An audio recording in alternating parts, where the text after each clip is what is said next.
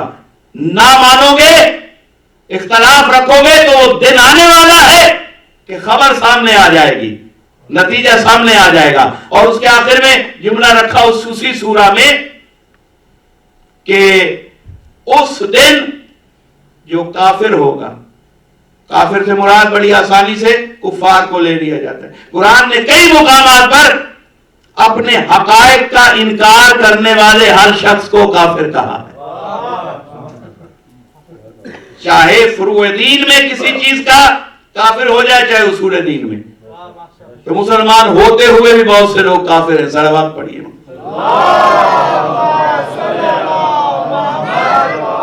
تو اب کون کافر ہے اسے دیواروں سے مت پڑھیے, قرآن سے پڑھیے کہ کون کافر ہے. نعروں سے نہیں پتہ چلے گا, قرآن سے پوچھئے نا کہ قرآن کی نگاہ میں کون کافر ہے. تو جس نے بھی ولایت کا اس خبر کا انکار کیا, قرآن کہتا ہے وَيَقُولُ الْكَافِرُ, اس دن کافر یہ پکار اٹھے گا کاش یا لیتنی کنت ترابا, کاش میں انسان کے وجود کی شکل میں ہوتا ہی نہ, میں مٹی کا مٹی رہ گیا ہوتا. ایک تو یہ رخ ہے, اور دوسرا رخ آپ کو لطف آ جائے گا. قرآن ایک رخ سے بات نہیں کرتا, 70 باتیں ہیں, اور اس میں فولڈرز ہیں, کچھ اور فولڈز ہیں. اور ایک رخ صرف پیش کرتا ہوں کہ ایک تو وہ کہے گا کہ کاش میں مٹی ہوتا, یہ بھی قبول, بالکل درست. نہ ہونے کی خواہش کرتا, وہ کافر یہ خواہش کرے گا. اور دوسرے وہ یہ کہ دشمنان آل محمد کی حکومتوں کے زمانہ میں, خصوصاً بنی امیہ, بنی مروان, بنی سفیان, اس سارے زمانے میں محب اہل بیت کو طنزاً ترابیہ کہا جاتا تھا. جناب حجر ابن عدی, آپ ان کی تاریخ پڑھیں. گورنر کوفہ نے, اموی گورنر تھا, اس نے امیر شام کی طرف, فرعون شام کی طرف اس نے یہ لکھا تھا خط, ان کو گرفتار کیا, ان کے بیٹے کے ہمراہ, دوستوں کے ہمراہ. جناب حجر ابن عدی شام میں ان کی زیارت موجود ہے, اور یہ ساتھ اس خط میں یہ لفظ تھے, کس لیے گرفتار کر کے بھیج رہا ہوں کہ قتل کر دیجئے, چونکہ بہت بڑا ترابیہ ہے. مولا علی کا چونکہ نام تھا ابو تراب, تو جو ابو تراب کی معرفت نہ حاصل کر سکے, انہوں نے شیعوں کے لیے طرز بنا لیا اس لفظ کو کہ یہ ترابی ہے, یہ ترابیہ ہے, یہ ترابی ہے. تو اگر آپ اس رخ سے دیکھیں تو وہ جو ابو تراب کی خبر کا انکار کرنے والا ہے, اس سورہ میں آخری جملہ یہ کہہ رہا ہے کہ وہ قیامت میں پلٹ پلٹ کے کہے گا, اے کاش میں بھی ترابیہ ہوتا, آج اس انجام تک نہ پہنچتا.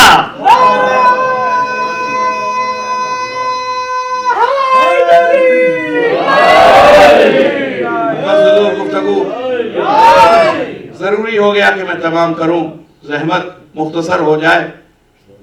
یاد ہے تری, یہ لفظ مومن کے لیے دنیا میں رکھا اور منافق کے لیے قیامت میں. وہ وہاں حسرتیں کرے گا, کاش یہ ہوتا, کاش وہ ہوتا, جہاں حسرت کام نہیں آ رہی. دنیا میں اگر کوئی حسرت کر لی جائے تو اس پہ عمل کی گنجائش بھی رہتی ہے. یہ مومن, اور میں آپ کو ابھی قریب کر دوں گا اس فکرے سے, یہ کوئی ڈیفیکلٹ تھیوری میں نہیں بیان کر رہا. تھوڑا سا مجھے خوشگوار چہروں سے اگر آپ دیکھتے رہیں گے تو یہ 5 منٹ بہت اچھے گزر جائیں گے.